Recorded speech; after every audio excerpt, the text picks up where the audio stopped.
So 320 it's made up of key parts that you will be looking at. The first part is research. Okay, and what I mean by research is looking at competitors to your company. Okay. So Matthew, who would be the competitors to your company? Who would be the Home Living, House of Sparkles. House of Sparkles? House of Sparkles. Yeah, That's nice. probably Homes Direct, because they do a bit of what we do as well. Okay, so there's plenty to go on there in terms of getting your research for that. What about Will, in terms of the charities? Is there anything you can look at locally that you'd research people doing similar things? Or would it be nationally, do you think? Locally, some like CGL, things like that. CGL, what is it? So they and HRC, something like that. Yeah. But they work with them to get. So if they ring us, we can then transfer them over to them. Awesome. So yeah. it's Yeah, not really a competitor. It's difficult with the charity, isn't it? Yeah, it's you work difficult, together.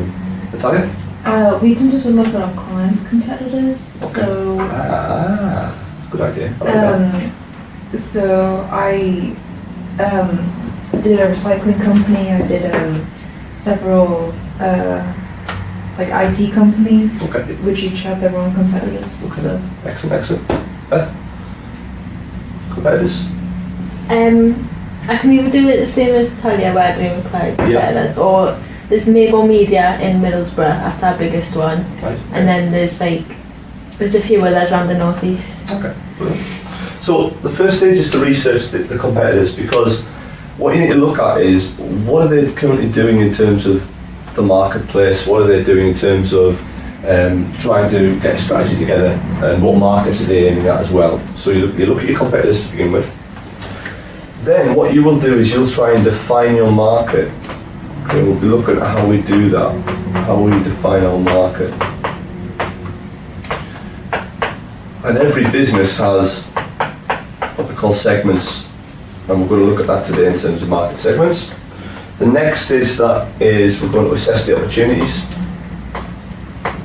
So what actual opportunities for our businesses out there in terms of the markets that we're looking at.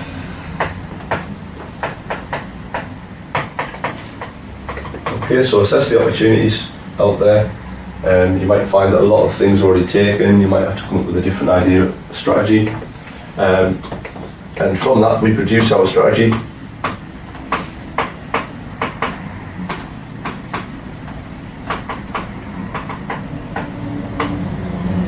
Important. And then from there, it's we don't have to actually run it for 320. It would be great if you can. But we're going to do some recommendations and evaluations from it. So we evaluate the strategy. Okay, what are the plus points to that? And as part of that evaluation process, linked to that, we do a SWOT analysis. Anyone know what SWOT stands for? Apart from someone in class that does really well. SWOT. The S is for strengths. W is weaknesses. O is opportunities. And T is threats. So what we'll do is we'll look at the whole process, we'll analyse it all. You can apply the SWOT analysis to anything. Okay, we'll be looking at doing one of them each.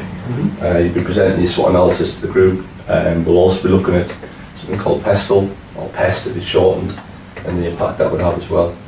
As part of this whole process, we'll understand the market mix, things that are going to apply to your online tests, marketing as well. So it's really important that we make notes as we go through this. To get a good understanding of it and ask questions as well. And if you don't understand something, just keep asking.